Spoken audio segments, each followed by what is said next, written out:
नमस्कार अप्पाजी. ओम नमः शिवाय. आशीर्वाद आशीर्वाद. साष्टांग नमस्कार. तथास्तु तथास्तु तथास्तु.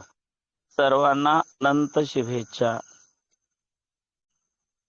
सोने घ्या, सोन्यासारखे राहा. आपणा सर्वांनाच माहित आहे विजयादशमी म्हणजे रामाने रावणाला केला विजय. त्याचबरोबर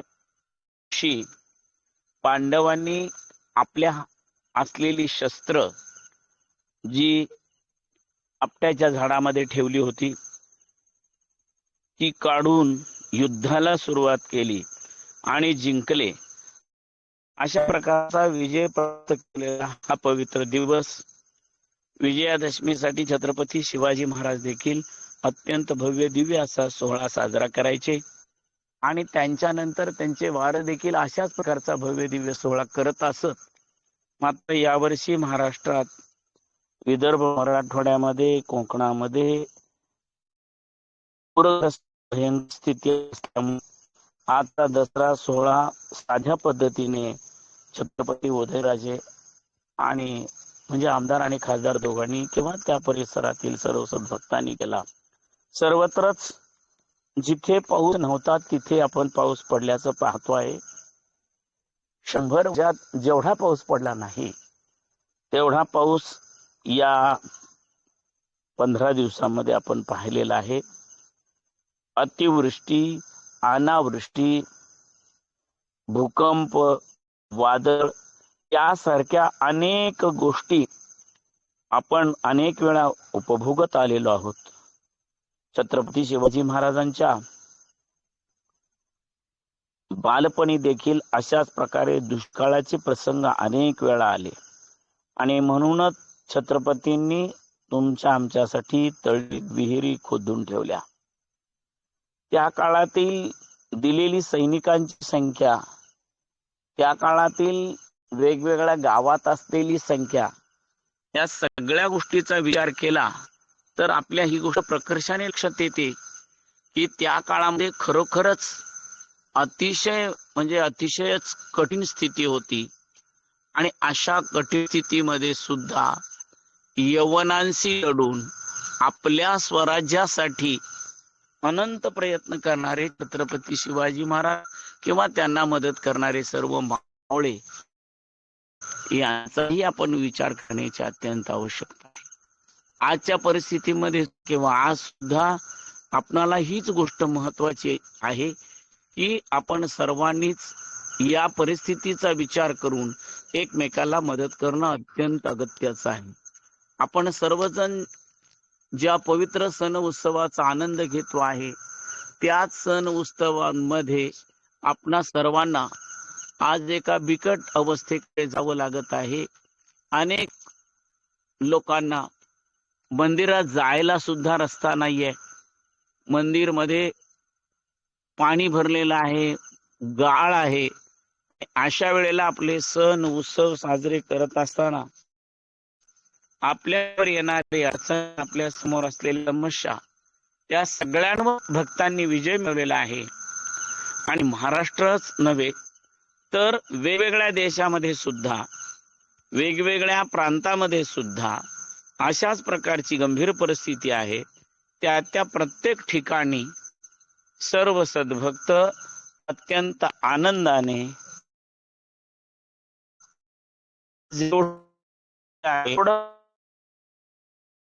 भक्त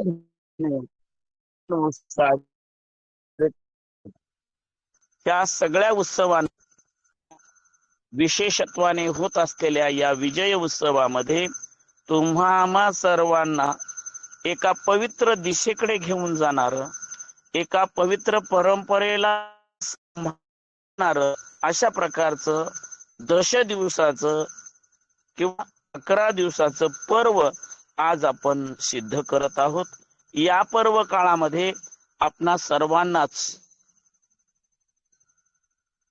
भगवतीच्या कृपाशीर्वादाने आपापल्या जीवनामध्ये वादळ, भूकंप ज्या काही गोष्टी घडल्या त्या सर्व दूर होऊन आपलं जीवन मंगल व्हावं अशा प्रकारच्या भावना मी या ठिकाणी व्यक्त करतो.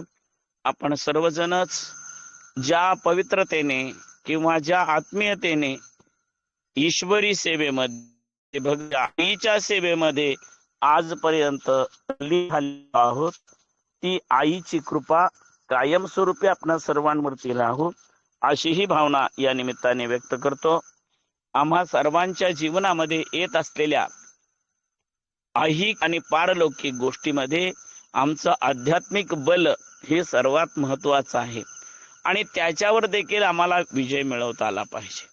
षडूर्मी, षडरिपू, षडविकार यासारख्या अडचणीवर सुद्धा आम्ही मात केली पाहिजे आणि ती करण्यासाठी आम्हाला विष्णू मायेती शब्दिता अशा भगवतीची माया रूपाने आपल्यामध्ये वर्तत आहे. या देवी सर्वभूतेषु मातृरूपेण संस्थिता, शक्ती रूपेण संस्थिता, भ्रांती रूपेण संस्थिता, शांती रूपेण संस्थिता, क्षांती रूपेण संस्थिता, अशा विविध रूपाने या देवीकडे आपण पाहत आहोत. त्यामधली ही जी भ्रांती किंवा निद्रा देवी आहे ती सर्वात महत्वाची आहे. तिची कृपा आपल्यावरती झाली पाहिजे. जोपर्यंत भगवतीचे आशीर्वाद आमच्या पाठीशी मिळत नाहीत तोपर्यंत आमची भक्ती वाढणार नाही आणि भक्ती वाढत नाही तोपर्यंत आम्ही मुक्तिपदाला जाऊ शकत नाही. भक्ती ही सर्वात श्रेष्ठ गोष्ट आहे आणि ती आम्हाला प्राप्त व्हावी याच्यासाठी आम्ही एकेका देवतेची अर्चना 9 दिवस पर्यंत करावी अशी आमच्या पूर्वजांची कल्पना होती आणि तीच कल्पना किंवा तेच विचार नजरेसमोर ठेवून आपण सर्वजण अनन्य भावाने देवीची सेवा करत आहोत. प्रथमम शैलपुत्री पासून एक एक चक्र जागृत करत असताना आपल्या या चक्र भेदनाच्या प्रक्रियेतून सहस्रारापर्यंत आपण प्रवास करत आहोत. एकेका देवीच्या कृपेने, एकेका देवीच्या आशीर्वादाने एक एक चक्र जागृत करून आम्ही आमची सुप्त असलेली कुंडलिनी, आधार, स्वाधिष्ठान, मणिपूर, अनुहत, विशुद्धी, अग्नी आणि सहस्रारापर्यंत आणण्याचा प्रयत्न करतो. ज्या वेळेला ती सहस्रारामध्ये जाते तेव्हा बाहेर जाऊन प्राण नष्ट होणं म्हणजे ध्यानाला बसलेल्या एखाद्या व्यक्तीला कोणीतरी चुकून स्पर्श केला तर पुन्हा ती ध्यानातून बाहेर येत नाही, ती समाधीस्थच होते, अशी स्थिती आपणाला अनुभवाला येते. तर त्याच वेळेला या देवीच्या आशीर्वादाने आपणा सर्वांना ती कुंडलिनी शक्ती भ्रूमध्याच्या बरोबर पाठीमागे 8व्या चक्रामध्ये स्थिर होऊन आम्हा सर्वांना एक आनंदाचे डोही, आनंद तरग असं काही संत सांगतात किंवा सुख ब्रह्मानंद होय गगनी आनंद न माय असंही काही संत सांगतात. तेव्हा संतांची ही अनुभूती, ज्ञानदेव सुद्धा नागिनीची पिली कुंकवामध्ये न्हाली अशा प्रकारे तिचं वर्णन करतात. अशी ही लहान लहान पिलं कुंकवामध्ये जर बुडवली तर त्यांचा जसा आकार होईल तशा आकाराची एक सुप्त शक्ती आपल्या शरीरामध्ये वास करते आणि ती हळूहळू आपल्या मणक्यांच्या आधाराने वर चढत येते. ती जितकी वर येते तितकी तिची अनुभूती किंवा तिचा आधार आपल्याला प्राप्त होत असतो. ज्या वेळेला या कुंडलिनी शक्तीच्या आधारावर किंवा कुंडलिनी शक्तीच्या प्रेरणेने आम्ही आमचा आध्यात्मिक प्रवास सुरू करतो त्यावेळेला निश्चितच आमच्यामध्ये एक नव चैतन्य निर्माण होत असतं आणि हे सर्व चैतन्य निर्माण होत असतानाच आमच्या ब्रह्मचर्याचा आम्हाला खूप मोठा लाभ होत असतो. केवळ ब्रह्मचर्यच असं नाही तर आमच्यामध्ये असलेल्या अनंत सुप्त शक्ती देखील जागृत होत असतात. लघिमा, गरिमा, महिमा यासारख्या गोष्टी सुद्धा आम्हाला अनुभवायला येत असतात. त्याच्या थोडंसं पुढे जाऊन सांगायचं झालं तर आपोआपच आपल्या हृदयामध्ये एक अनुकंपा निर्माण होत असते, करुणा निर्माण होत असते, जिच्यामुळे आमच्या जीवनाला एक वेगळी दिशा किंवा गती प्राप्त होत असते. आमच्या प्रगतीचा मार्ग, आमच्या गतीचा मार्ग हा आमच्यावरती देवदेवतांची कृपा, आई वडिलांचे आशीर्वाद, गुरुजनांची कृपा या सगळ्यावरती अवलंबून असतो. कोणतंही क्षेत्र असू दे, केवळ अध्यात्मच नाही तर व्यवहारिक जीवन जगत असताना सुद्धा, भौतिक जीवन जगत असताना सुद्धा एक शक्ती अत्यंत महत्वाची आहे. अनेक ठिकाणी प्रत्येक प्रसिद्ध किंवा सिद्ध पुरुषाच्या, यशस्वी पुरुषाच्या पाठी एक स्त्री असते असं म्हटलेलं आहे. तसंच आपण सुद्धा आपला आत्मारूपी पुरुष घेऊन जेव्हा जगतो तेव्हा आपल्या या आत्मपुरुषाच्या पाठीमागे भक्ती शक्ती वास करत असते आणि ती भक्ती वाढत गेली पाहिजे. तिला वाढवण्यासाठी ज्या स्थानांचा आधार आम्हाला घ्यावा लागतो तीच स्थान म्हणजे आधार, आधार अनु माफ करा आधार, स्वाधिष्ठान, मणिपूर, अनुहत, विशुद्धी आणि अग्निचक्र.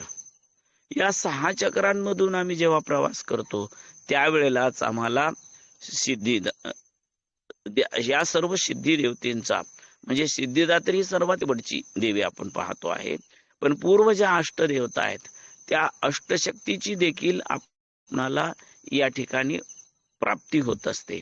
मुळातच सिद्धिदात्रीच्या निमित्ताने आम्ही या सर्व प्रकारच्या सिद्धी, मग ते षटचक्र भेदन असू दे, षडोर्मीवर विजय मिळवून असू दे, षडविकारावर विजय मिळवून असू दे किंवा षडरिपूवर विजय मिळवून असू दे, या सगळ्या गोष्टी आम्हाला प्राप्त होत असतात. हे सर्व करत असताना शैलपुत्रीच्या आधाराने आम्ही आमचं प्रथम चक्र जागृत करण्याचा प्रयत्न करतो आणि कृपेने आमच्या दुसऱ्या चक्राची जागृती होते. हळूहळू पुढे जायला जेव्हा प्रयत्न करतो तेव्हा चंद्रघंटा देखील सर्व प्रकारच्या प्रेरणा शक्ती देत राहते. चंद्रघंटेप्रमाणेच कुष्मांडा देवी देखील आमच्या हृदयामध्ये आत्यंतिक करुणा, निष्ठा, श्रद्धा, भक्ती आणि सगळ्यात महत्वाचं म्हणजे प्रचंड शक्ती देत असते. या शक्तीने आम्ही जेव्हा पुढे अजून प्रवास करायला सुरुवात करतो त्यावेळेला आम्हाला स्कंद माता देखील आमच्या कंठामध्ये एवढी मोठी शक्ती प्रदान करते की आमच्या नामस्मरणातूनच नामस्मरे त्याच्या रूप लागे पाठी या न्यायाने आम्हाला सद्दर्शन देण्यासाठी किंवा सच्चित आनंद स्वरूप प्राप्त करून देण्यासाठी तिची कृपा अत्यंत महत्वाची ठरते.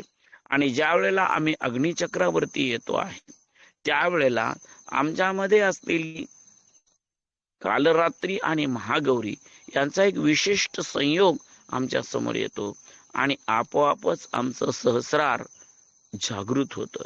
सहस्रारामध्ये आम्हाला या दिव्य शक्तीची म्हणजे जसं एखाद्या उत्सवामध्ये आता जसं गरबा खेळलो जातो, झिम्मा फुगड्या खेळल्या जातात, काटवटकणा केला जातो, त्याप्रमाणे ही कुंडलिनी शक्ती आमच्या मस्तकामध्ये स्थिर होऊन सहस्रारामध्ये आनंदाने डोलायला नाचायला सुरुवात करत असते. पण तिचा हा आनंद आमच्या आत्म्याला देखील झाला पाहिजे आणि आमच्या कायेला देखील झाला पाहिजे. कधी कधी आम्ही कायेनं कर्म करतो तर आत्मा सिद्ध नसतो आणि आमचं आत्मचिंतन चालू असतं परंतु कायेची आम्हाला साथ मिळत नाही. काया, वाचा आणि मन या तिन्ही गोष्टीचा जेव्हा संगम होतो त्याच वेळेला त्या दिवस येतं की जिथे आम्हाला आनंद प्राप्त होणार आहे. लग्नासारखा उत्सव असू दे, घरात वास्तुशांती असू दे किंवा दरवर्षी होणार लघुरुद्र, सत्यनारायण, वरद शंकर पूजा, अशा कोणत्या तरी छोट्या मोठ्या उत्सवामध्ये देखील आपण एवढा आनंद घेत असतो. आणि तो आनंद घेत असताना जसं आज आपण 9 दिवस पर्यंत रात्रंदिवस जागून काढले, शेतातली कामं देखील केली, सकाळी संध्याकाळी देवाची आरती केली, रात्री आणि अगदी 12-1 वाजेपर्यंत जागून झिम्मा फुगड्या खेळणं असू दे किंवा नाचणं टिपऱ्या गाणे असू दे, जे जे काय करता येईल तेवढा आनंद घेण्याचा आम्ही सगळा प्रयत्न केला. या सगळ्या प्रयत्नातून आम्हाला थकवा अजिबात जाणवला नाही. याचं कारण म्हणजे आमची काया, वाचा आणि मन तिन्ही संगम होऊन आम्ही ही कृती करत होतो. नंतर आमच्या मनाने ठरवलं आता 9 दिवस संपलेत, आता आपल्या सांसारिक गोष्टीमध्ये आपल्याला बघायचं आहे, आपली इतर व्यावहारिक गोष्टी आहेत त्या आपण बघायच्या आहेत. ज्या वेळेला आपण व्यवहाराकडे जायला सुरुवात करतो तेव्हा ही अध्यात्म शक्ती शिथिल होत असते. आणि ती शिथिल झाल्या कारणाने मग आपोआपच आपणाला नेहमीची भौतिक दुःख दिसायला सुरुवात होते. ज्या वेळेला आपण आपली आध्यात्मिक शक्ती निश्चित करतो, तिला गती देतो, त्यावेळेला मात्र सांसारिक गोष्टीतली कुठल्याही प्रकारची भीती आपणाला राहत नाही.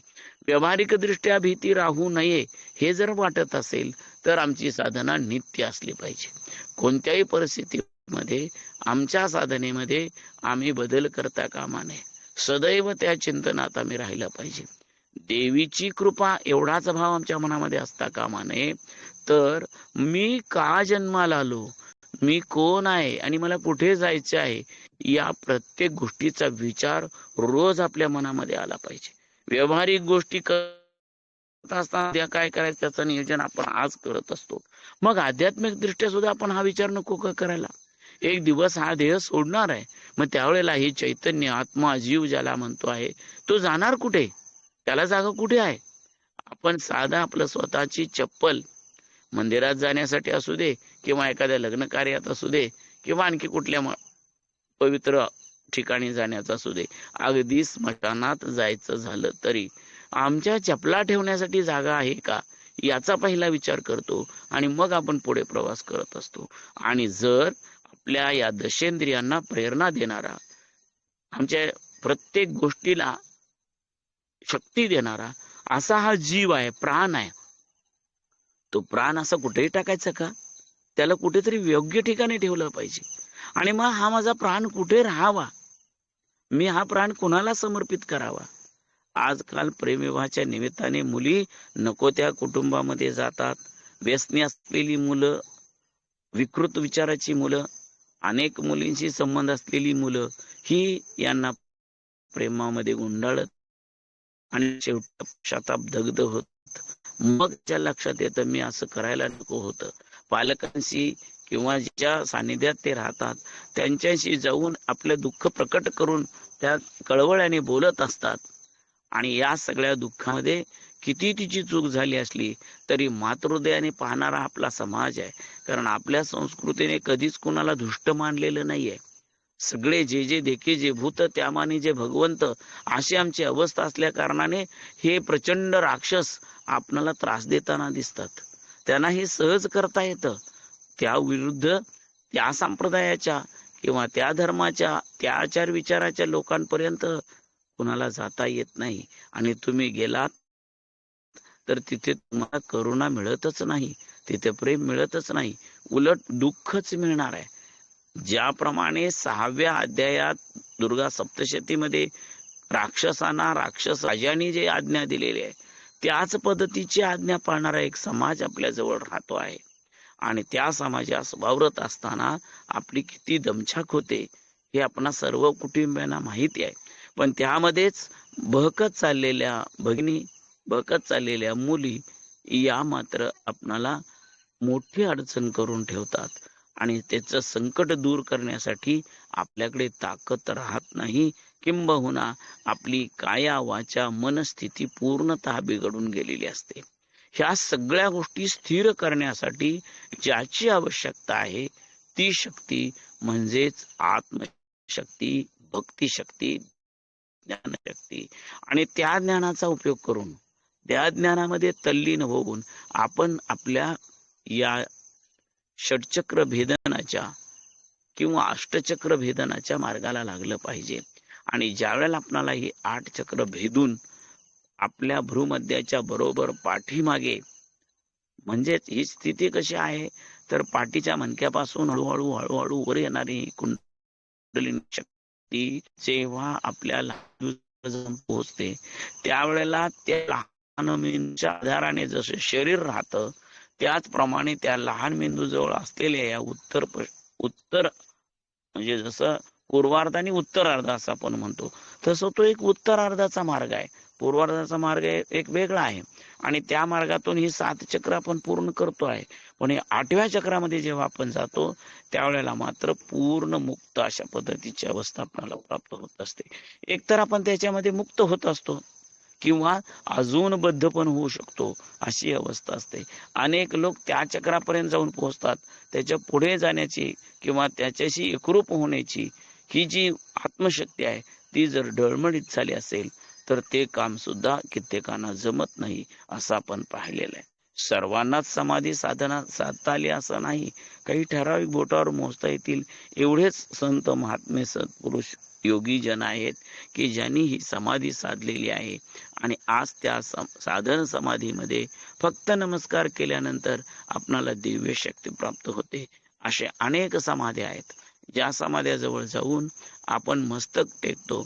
बहुतांश वीरशैवांच्या सगळ्याच मठामध्ये अशा जागृत संजीवनी समाधी आपल्याला पाहायला मिळतात. त्या कुठेतरी भिंतीमध्ये कोरलेल्या आहेत, कुठेतरी एखाद्या खोलीमध्ये, मंडपामध्ये, अशा वेगवेगळ्या ठिकाणी पूर्व काळापासून चालत आलेले आहेत. ते आजूबाजूच्या असलेल्या इमारतीची पडझड झालेली असेल, भिंतीची पडझड झालेली असेल, छत निघून गेले असतील, पण त्या ठिकाणी असलेल्या समाधीचं जे वैशिष्ट्य आहे त्यामध्ये असलेल्या त्या पार्थिव शरीरामध्ये सुद्धा जी एक संजीवनी आहे ती संजीवनीच आपणाला योग्य प्रकारची शक्ती देत असते आणि मग आपण पुढे जात असतो. काही संत म्हणताना दहन केलं जातं पण त्याच्या अस्थी समाधीमध्ये ठेवल्या जातात आणि समाधी जवळ केल्यानंतर त्या समाधीला वंदन केल्यानंतर आमचा भ्रूमध्य जो आहे तो जेव्हा समाधीशी एकाग्र होतो आणि आम्ही चर्मचक्षु आणि भ्रूमध्याचा ज्ञानचक्षु अशा तिन्ही पाहण्याचा प्रयत्न करतो.